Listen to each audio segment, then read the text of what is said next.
This is a great and deeply meaningful story that you should listen to because it will bring you unexpected value. What would you do if the person you trusted most was secretly plotting your downfall?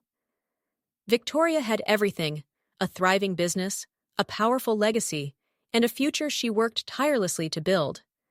But lurking in the shadows was someone she never expected, a traitor within her own family, orchestrating her destruction from the inside out. When the truth unraveled, she had two choices: accept defeat or fight back with everything she had. What happens when betrayal meets strategy? When manipulation collides with truth? Stay with me, because this story will leave you speechless. The glare of the afternoon sun reflected off the glass windows of Haletech Innovations headquarters as Victoria Hale scanned through the latest financial reports. A sinking feeling settled in her stomach. The numbers were off, way off. Despite record sales, the company's profits had been declining for 6 months straight. At first, she thought it was market fluctuation. But this was sabotage. Victoria leaned back in her chair, rubbing her temples. Haletech wasn't just a business. It was her father's legacy. Built from the ground up with sweat, innovation, and unshakable integrity, the company had revolutionized renewable energy. And now, someone was trying to burn it all down from the inside. Her phone buzzed, a text from her assistant, Jenny. Michael Reynolds called an emergency board meeting at 3 p.m. He's invited all major shareholders. Victoria's jaw tightened. Michael, her brother-in-law. He had slithered his way into the company after marrying her younger sister, Lauren, just months before their father's passing. At first, he played the role of the supportive husband and eager business partner. But over time, his influence crept like a virus. Delayed shipments, lost contracts, whispers among the board questioning Victoria's leadership, all had Michael's fingerprints on them. Victoria stood and walked to the window, looking down at the city skyline. If Michael was calling a meeting, it wasn't to discuss solutions. He was making his move. Her computer dinged with a new email. The subject line made her pulse quicken. Evidence secured. Ready when you are.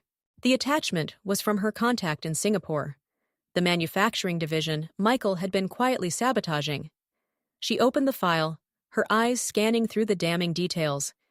Emails between Michael and a competitor, secret transfers, deleted messages recovered by her IT team. Proof that he wasn't just undermining the company, he was selling them out. She exhaled slowly. It wasn't enough to expose him. She had to destroy him. Jenny knocked on the door. "They're all waiting for you." Victoria smiled, tucking the USB drive into her pocket. "Then let's not keep them waiting." The boardroom was a battlefield of glass and steel. Seated at the head of the long table, Michael exuded confidence, his navy suit pressed to perfection. He looked up as Victoria entered, flashing her a smile that didn't reach his eyes. "Victoria," he said smoothly, "glad you could make it." She met his gaze without flinching. Wouldn't miss it for the world. The room was filled with Haletech's most powerful figures. Senior board members, major shareholders, department heads. Lauren sat beside Michael, her fingers twisting nervously in her lap. She avoided Victoria's gaze. Michael cleared his throat. "Ladies and gentlemen, I won't waste time. Our company is in crisis. Under the current leadership, Haletech has suffered significant financial setbacks. We have lost major contracts, our stock has plummeted, and our reputation is at stake." He clicked a button on the remote, and a large screen lit up with a presentation showing a downward-sloping graph. "The numbers don't lie. We need decisive action." Victoria remained silent, watching the room. She could see it, the doubt, the uncertainty.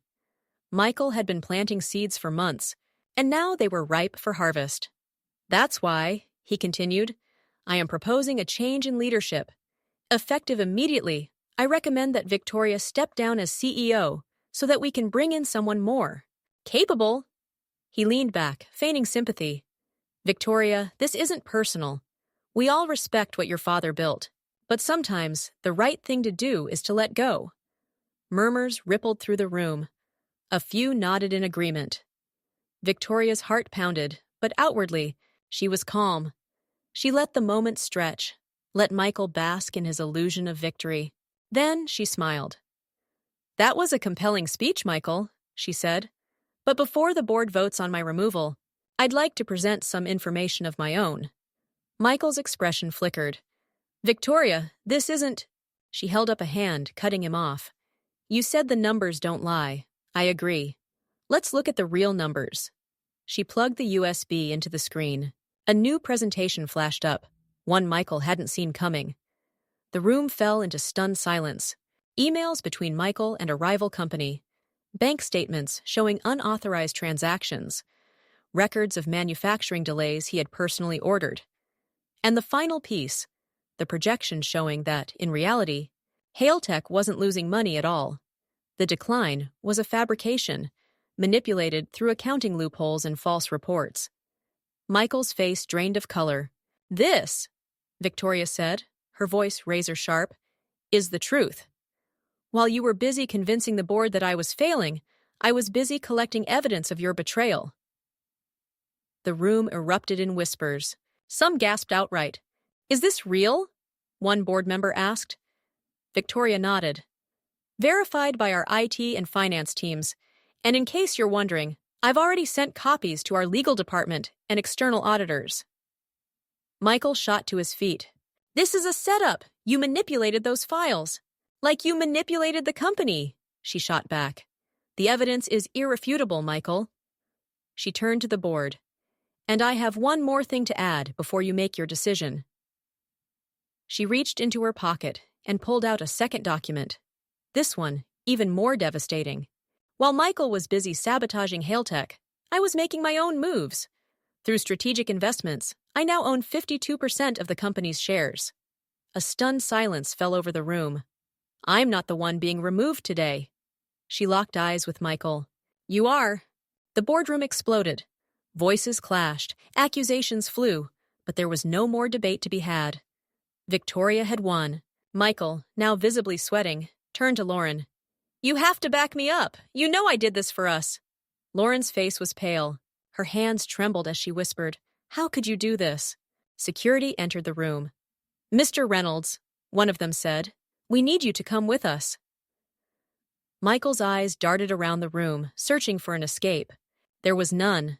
He had lost. Victoria watched as they escorted him out, satisfaction burning in her chest. She turned to the board, smoothing her jacket. "Now, let's talk about the future of Hailtech." The aftermath of Michael's removal left Hailtech in a state of controlled chaos. The board scrambled to recover. Major clients needed reassurance, and the press was already circling like sharks. Victoria had won the battle, but the war wasn't over. Damage had been done, inside and out, and it was her job to fix it. Her assistant, Jenny, walked into her office, holding a thick folder. Legal's already preparing a lawsuit against Michael for corporate fraud.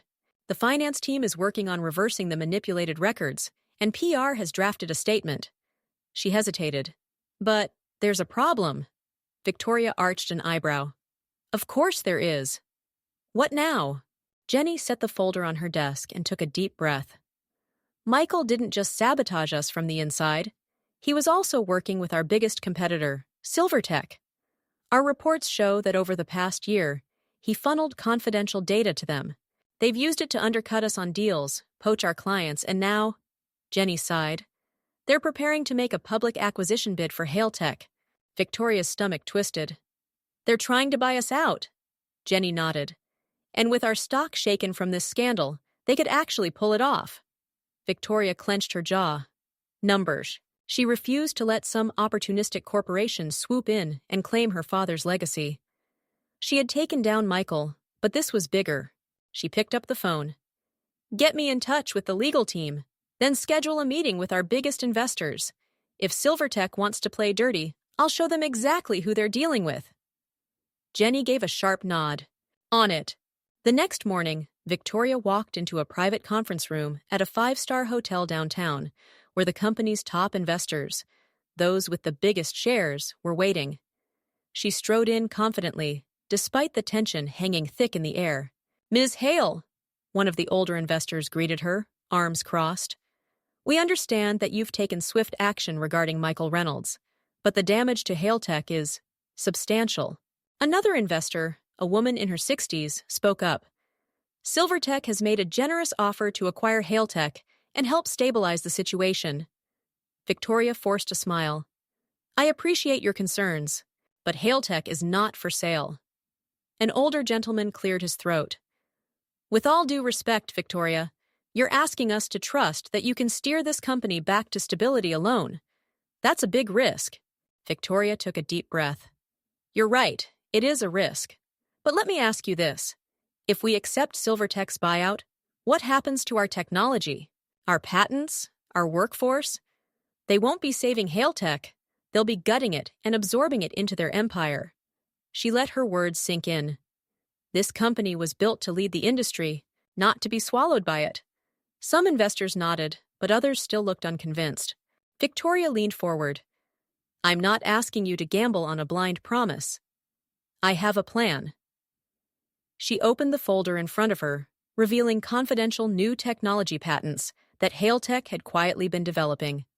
This is our future. Sustainable energy solutions that will redefine the market. Silvertech doesn't have these, but we do. And if we stay the course, we'll dominate the industry again. She locked eyes with each of them. Give me 6 months. 6 months to turn this around. If I fail, I'll personally step down, and you can make whatever decision you see fit. Silence. Then the older woman investor finally spoke. You've got 6 months. Victoria exhaled, keeping her relief hidden behind a tight nod. That's all I need. With the investors temporarily on her side, Victoria had one more battle to fight. Silvertech itself. That evening, she walked into a dimly lit rooftop bar where a private meeting had been arranged. Waiting for her at a corner table was Damian Carter, CEO of Silvertech. He was younger than most executives, ambitious and ruthless, the kind of man who never played fair. He smiled as she approached. Victoria, it's been a long time. Not long enough, she replied, sliding into the chair opposite him. Damian chuckled. You always had a sharp tongue. I assume you know why I called you here? She crossed her arms. You want to strong-arm me into selling Hailtech. I wouldn't say strong-arm, Damian mused, swirling his whiskey. More like making you an offer you can't refuse. She smirked. Try me. He leaned in. Hailtech is vulnerable. I have shareholders begging me to take it off your hands. If you sell now, I'll ensure you walk away with more money than you could ever need. Victoria held his gaze. And if I don't? Damian's smile didn't falter. Then in 6 months, when your investors see that you can't fix this, they'll force the sale, and you'll walk away with nothing. She let the silence stretch. Then she said, Here's the problem with your plan, Damian. You're assuming I'll fail. His smile thinned. She continued, You're betting against the wrong person, because unlike Michael, I don't betray my own company. Unlike Michael, I don't sabotage my own people. She leaned forward, voice lowering. And unlike you, I don't steal. I create. Damian's amusement faded. You wanted to buy Hailtech? She said, standing up. Too bad. In 6 months, we'll be so far ahead of you, you'll never catch up. She turned and walked away, leaving Damian sitting alone, his whiskey untouched. Over the next few months, Victoria executed her plan with military precision. She cut all remaining ties to Michael's influence. She reinstated trust with key clients. She fast-tracked Hailtech's groundbreaking renewable energy projects, securing exclusive patents before Silvertech could. More importantly, she rebuilt the company culture, reminding her employees that they were the backbone of Hailtech, not a disposable asset to be sold off. By the 5th month, Hailtech had rebounded completely. The stock had skyrocketed, new deals had been secured, and public confidence in the company had never been stronger. At the end of the 6th month, Victoria stood before the board.